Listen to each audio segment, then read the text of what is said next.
Hi, my name is Lydia Riegle, and I am showing at Art Gallery. And the name of my show is called Modern Love, and it is celebrating mid-century modernism, that time when things were fun and they were functional. And even now, it carries over. There's a big fan base out of that. And I'd like to show you how I do these things. And I have two areas of focus for my work, and that is a sense of place. So this is what I envision the Colorado West to be. So we have the big wide open skies, we have that sense of space, the wind blows, we have mountains.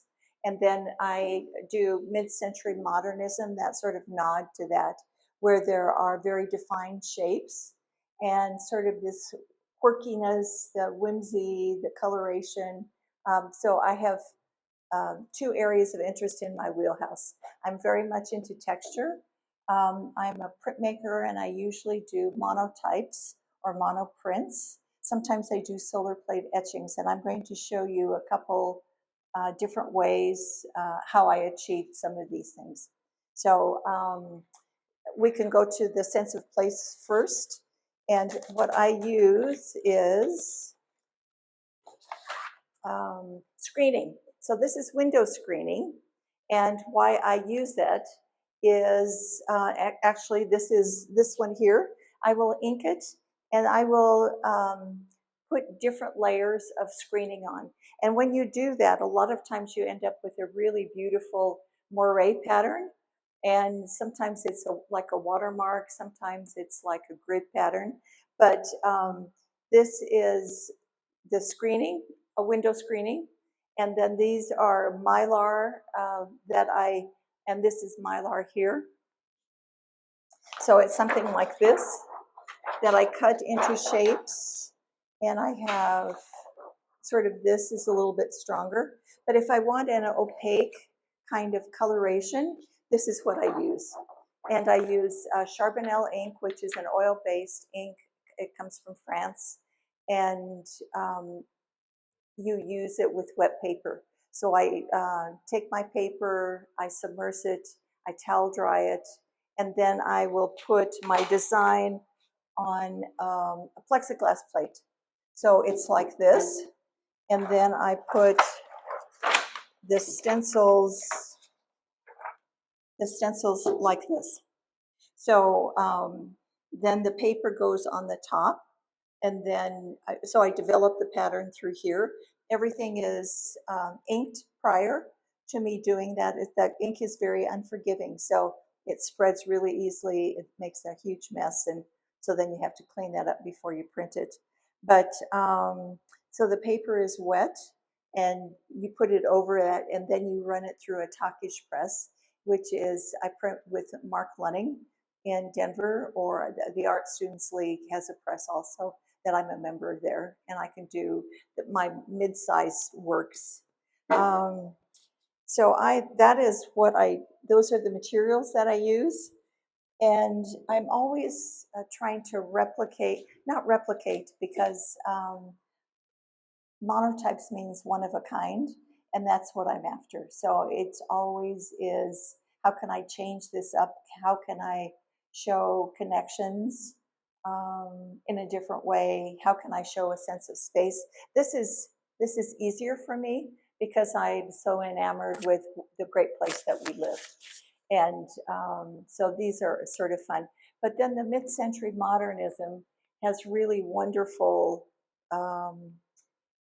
forms, and there's the whimsy, and I take really a lot of care with the naming of as well. So this is Swizzle Stick, and then this is Stories Told Here. And I wanted to talk briefly about this one here. I also make collagraphs, and so collagraphs are, I do them on cardboard, drink cartons, where I take an X-Acto knife, and then I just cut these sort of stream of consciousness while I'm just sitting around. And what you can do is, when the X-Acto knife cuts this, you can you can peel it like a skin. So what that leaves is raw cardboard. It leaves raw cardboard, and then this is the drink carton, and this is the paint. That is the commercial paint on the drink carton. So I ink this whole thing, I rub it off, and this is how it comes out. So I usually print about 5 of these strips at a time because I do large work, and a lot of times I will have a piece that will have this on the side or the other side. I have started cutting them up into forms, and the forms are like these. So this is what the drink carton looks like. This one has not been inked, so you can see the raw cardboard and the drink carton. This one has been inked, so you can see how it accepts the ink in a different way. Usually, if you ink it dark, then that's what you have to stay with because it's very absorbent. I don't clean these. I usually let them dry. But these are the kind of forms that I've been doing. That this is the result of that. These are Mylar, and usually what I try to do, I print, and then I look at the design, and then I decide if I need punctuation, is what I call it. So the punctuation here are these 2 little dots, and those are collaged on after the fact. Some images do not have any punctuation. These 2, really the clarity of the colors is really good just the way that it is. And so there's no punctuation necessary. This is the punctuation for these. So each one of them is different, and I'm learning how to trust my own judgment because I want it to look fun and sort of buoyant and quirky as well. So I'm after those kind of things. I use anything as a stencil. This is one that I'm thinking about. So a lot of times I will cut it out of paper initially, and usually these are sort of freehand, and I'll cut those out, and then I can put it on my plexiglass plate. So if the plexiglass plate is like this, there's the design. So here, and I will cut this out of either the Mylar, I will do that out of the netting. I can do it out of anything that, wallpaper. I use wallpaper books that the pages, they don't use them anymore. So I can cut that out, and this is what this pattern is here. So that is a wallpaper where I top roll it. I've got 2 others. This other one here, the stacked, has a really lovely kind of textural part to it. So I'm also texture. So this is what, this might go this way, this way. I will develop this. Maybe I will add some of this. So it is, I don't usually plan it out, but I have lots and lots of stencils that I just sort of put together, and then I ink, then I put it on, and then the paper, and then it gets run through the press.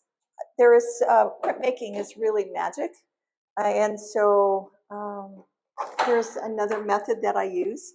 So I call these my assets. So I do assets.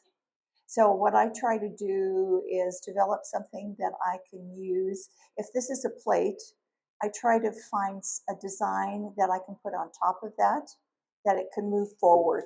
So this one's got dots, this one's got stripes. And there is a really specific way to make these, but this is the end result of the stripes, which are not on the wall. I just brought them from my studio. But I wanted to show you that because these solar plates or polymer plate etchings are really fun if you can push them the next step. So that's the striped one. This is just organic, and that was freehand, so I try to do that as well. And then this is the one, that's the dots. So you can see how the result of that is. So I put the stencils on top of that and ink the plate, and it's a great process. And you can end up with something different each time. Your background stays the same, but you can do the top in any way that you want. So I'm usually, as I said, I'm inspired by living in the West, but also that mid-century modernism, and I get my ideas from just simply looking around and reading and looking at other people's work and making it my own. So thank you. I would appreciate you listening.